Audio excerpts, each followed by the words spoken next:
नमस्ते बच्चों।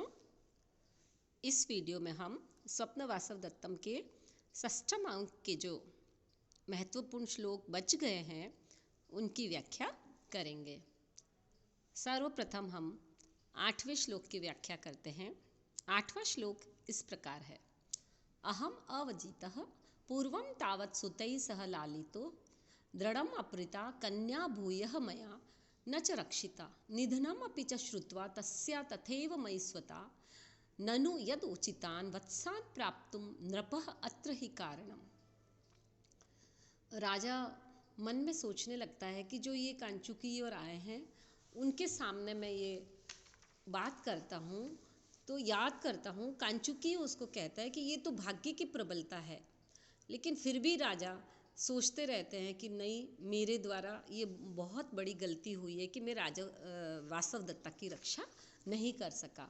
और वो कांचुकी को जो महासेन का संदेश देती है, उसके बाद वह राजा उनको कहता है कि हे आर्य, सर्वम एतन महासेनस्य प्रभावः। ये तो आप जो कह रहे हैं वो वास्तव में महासेन का प्रभाव है, अपितु मेरे द्वारा तो पूर्वम अविचत अहम, पूर्व में जिस वासव दत्ता को अवजीतः मैंने पाया, मैंने जीता, और सुते सह दृढ़ लालितः, और उन पुत्रों के साथ अत्यधिक स्नेह से परिपालन किया गया। अर्थात पूर्व में मुझे राजा ने जीता, क्योंकि राजा प्रद्योत ने उदयन को बंदी बना लिया था। तो पूर्व समय में जो मंत्रियों के बुद्धि बल से मेरे को उदयन ने जीता, और फिर उन्होंने मेरे साथ बंदी जैसा व्यवहार नहीं करके मेरे साथ उन्होंने पुत्रवत व्यवहार किया, और मेरा पालन पोषण भी अपने पुत्रों के समान ही स्नेह से किया। दृढ़म लालिता अर्थात स्नेह द्वारा किया गया। लेकिन मैंने क्या किया कि मया कन्या दृढ़म अपहृतम, लेकिन मैंने उनकी कन्या का कठोरता से अपहरण कर लिया, और अपहरण करने के बावजूद भी मैं भूय च न रक्षिता, लेकिन मैं उसकी रक्षा नहीं कर पाया। कहने का तात्पर्य है कि मुझे राजा ने जीता, लेकिन मुझे उन्होंने स्नेह से पालन किया। मैंने पुनः उनकी पुत्री को जीता, लेकिन मैं उसका पालन अच्छी तरह से कर नहीं पाया, यानी उसकी रक्षा नहीं कर पाया। तो इस प्रकार च तस्य निधनम श्रुत्वा, और उसका निधन सुनकर भी, तथा वैसे ही मया स्वता, उन पिता और माता का अर्थात वासव दत्ता के पिता और माता का मई स्वता मेरे ऊपर फिर भी उतना ही अपनत्व है, तो निश्चय ही ननु अर्थात निश्चय ही वत्सान प्राप्तुम, बच्चों को पाने के लिए यत जो अत्र यहाँ जो ऐसा ये कह रहे हैं वो राजा ही कारगर है, यानी वो राजा महान है जिन्होंने मेरे ऊपर अभी भी इतना प्रेम बरसाया है या बरसा रहे हैं, जबकि मैंने उनके साथ कुछ भी अच्छा नहीं किया है। फिर भी उनकी पुत्री की मृत्यु के उपरांत भी उन्होंने मुझे दंड नहीं देकर अपनत्व ही दिया है। तो यह उन राजा की ही महानता है कि उन्होंने मेरे साथ इतना अच्छा व्यवहार किया है कि शत्रु होते हुए भी मैंने अपना वत्स राज्य शत्रुओं से प्राप्त किया, वो भी उनके सहयोग से ही मिला, और इन सब के साथ उन्होंने अब तक मुझे अपनत्व ही दिया है या स्नेह ही बरसाया है।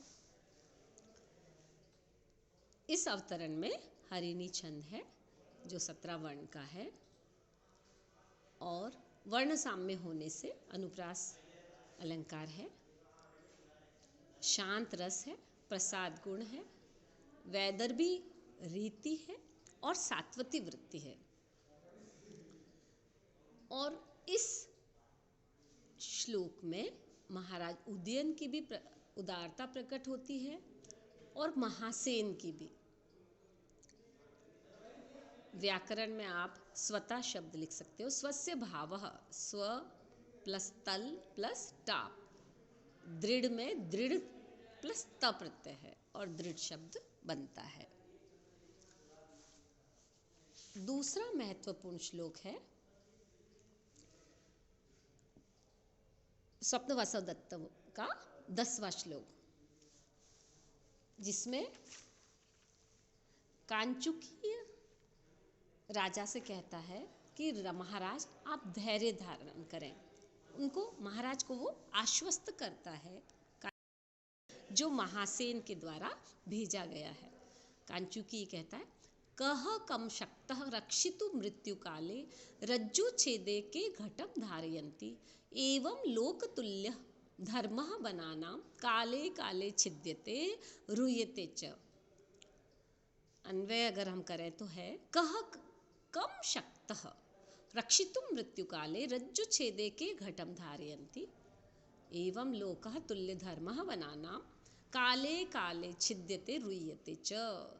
कि यदि मृत्यु का समय सामने उपस्थित हो जाता है तो कह कम रक्षितुम, कौन किसकी रक्षा कर पाया है। अर्थात मृत्यु के आगे किसी का वश नहीं चलता। इस संसार में नियति और भाग्य बलशाली है। संसार में उत्पन्न होना और मरना ये स्वाभाविक धर्म है। इस जन्म मृत्यु के चक्र को रोकने में कोई भी समर्थ नहीं है। यह शाश्वत सत्य है कि जो पैदा हुआ है वो मरेगा भी, और जिसकी मृत्यु हुई है वो जन्म भी लेगा। ये गीता में श्री कृष्ण ने भी कहा है। और रज्जु छेदे के घटम धारयति, यदि रस्सी टूट जाए तो घड़े को कौन धारण कर सकता है। अर्थात जब कुएं से कोई व्यक्ति पानी निकालता हो और उसकी रस्सी ही टूट जाए तो वो घड़े का कुएं में गिरना स्वाभाविक है। उसको गिरने से, नीचे गिरने से कोई भी नहीं बचा सकता। इसी प्रकार क्योंकि एवं लोकतुल्य धर्मः, यही संसार का नियम है। लोकतुल्य अर्थात संसार का समान नियम है सबके लिए। वनानाम तुल्य धर्मः लोकः काले काले छिद्यते रुयते च। इसी प्रकार से वन में भी जैसे निरंतर वृक्ष जो है कटते रहते हैं, उगते रहते हैं, इसी भांति इस संसार में व्यक्ति उत्पन्न होते हैं और मृत्यु को प्राप्त होते रहते हैं। इसलिए आपको संसार धर्म जानकर वासवदत्ता की मृत्यु का शोक नहीं करना चाहिए। इस पद्य में शालिनी छंद है, अनुप्रास है ही, और दृष्टांत अलंकार है। दृष्टांतस्तु स धर्मस्य वस्तुतः प्रतिबिंबनम, यह साहित्य दर्पण में दृष्टांत अलंकार का लक्षण दिया है। पूर्वार्ध में तो दृष्टांत है और उत्तरार्ध में उपमा अलंकार है। शांत रस है, प्रसाद गुण है, सात्वती वृत्ति और वैदर्भी रीति है। व्याकरण में आप लिख सकते हो तुल्य धर्मे, तुल्य धर्मो यस्य सह, बहुब्री समास है। छिद्यते शब्द में छिद धातु है, लट लकार भी है और तिप प्रत्यय लगा प्रथम माँ एक वचन में। रुयते में भी रू धातु है, लट लकार और तिप प्रत्यय आत्मनेपदी में।